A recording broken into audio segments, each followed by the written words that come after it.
Halo para pencinta buku, kali ini aku bakal bahas buku berjudul Perempuan di Titik Nol karya Nawal El Saadi. Buku ini itu menceritakan tentang kisah seorang perempuan yang bernama Firdaus. Ia adalah seorang tahanan wanita atas kasus pembunuhan. Firdaus kecil itu sebelumnya itu terlahir dari keluarga petani yang miskin. Ia sangat rajin membantu orang tuanya di ladang. Ia juga mempunyai teman bermain saat berada di ladang. Sayangnya, kedua orang tuanya tidak mengetahui bahwa teman sepermainannya itu melakukan pelecehan seksual terhadap Firdaus. Ketika di rumah, Firdaus juga mendapatkan perlakuan yang berbeda.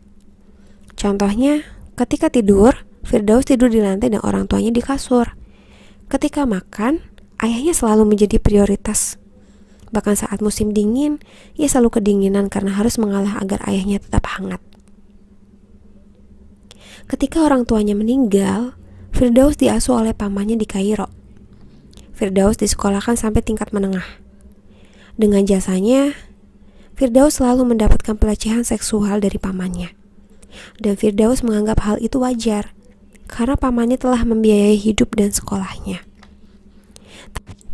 Setelah lulus sekolah, sang paman sudah menikah dan menyatakan tidak sanggup lagi untuk membiayai Firdaus.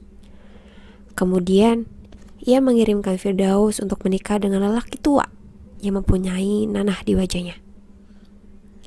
Firdaus tidak bisa menolak hal itu. Ia pun menikah dengan pria tua yang diperintahkan oleh pamannya. Sayangnya, pria tua itu memperlakukan Firdaus dengan sangat kasar. Firdaus akan dipukul jika tidak menurut dan seringkali mendapatkan tatapan intimidasi saat sedang makan dan melakukan hal lain. Bahkan, ketika piringnya ada secuil saja sisa makanan dari Firdaus, nanti dia akan dimarahi karena telah membuang-buang makanan. Beberapa kali, Firdaus kembali ke rumah pamannya. Tetapi sang paman mengantarkan Firdaus ke rumah si pria tua itu lagi. Suatu hari juga, Firdaus sudah tidak sanggup lagi, dan ia pun kemudian kabur ke jalanan tanpa sepengetahuan suami dan pamannya. Ia itu kabur dari rumah sembari membawa ijazah sekolah agar bisa mendapatkan pekerjaan untuk biaya hidup. Awalnya, ia bertemu dengan seorang pria laki baik yang merawatnya dengan baik. Bahkan, ia diberi tempat tidur dan makanan yang layak. Tak lama kemudian, laki itu melakukan pelecehan seksual dan menjadikan Firdaus seorang pelacur. Firdaus kabur lagi dari tempat itu. Lalu, Firdaus bertemu dengan Syafira, wanita yang berhati lembut. Wanita itu ternyata seorang germo. Kali ini Firdaus tidak keberatan menjadi pelacur dengan Syafira yang menjadi germonya. Karena apa? Karena Syafira itu mengajarkannya agar jangan pernah menghargai tubuhnya dengan murah. Firdaus sudah tidak memikirkan apapun lagi. Ia berkali-kali melayani seorang laki-laki dengan tujuan mendapatkan uang. Ada seorang laki yang tertarik kepadanya dan meminta izin kepada Syafira untuk bisa menikahi Firdaus.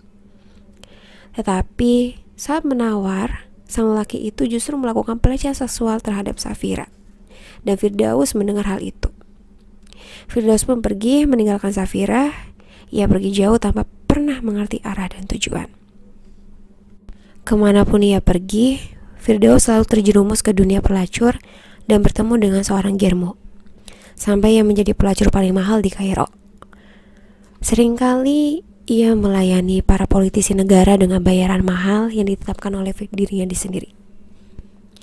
Tanpa sengaja, ia bertemu dengan seorang pria bernama Ibrahim yang berhasil membuatnya kembali merasakan jatuh cinta. Ibrahim juga merasakan hal yang sama. Tapi, Ibrahim menikah dengan seorang putri pejabat. Firdaus merasa sangat kecewa dan sudah tidak pernah percaya lagi kepada laki-laki. Baginya, semua laki-laki itu hanya memiliki nafsu tanpa batas. Ia kembali bertemu dengan seorang germo yang lebih profesional. Germo itu pun mengancam Firdaus. Tapi dengan beraninya, Firdaus membunuh seorang germo itu. Hal inilah yang menjadikan ia masuk penjara dan divonis hukuman mati. Firdaus akan dihukum gantung 10 hari lagi. Penjaga sel pernah menawarkan Firdaus untuk melakukan pengajuan agar hukumannya bisa diringankan. Tapi Firdaus menolak dengan cara tegas. Ia memilih hukuman mati gantung daripada harus memohon belas kasihan kepada laki-laki. Setiap orang harus mati. Saya lebih suka mati karena kejahatan yang saya lakukan daripada mati untuk salah satu kejahatan yang kau lakukan. Salah satu kutipan dalam novel yang menjadi awal dan akhir dari novel ini.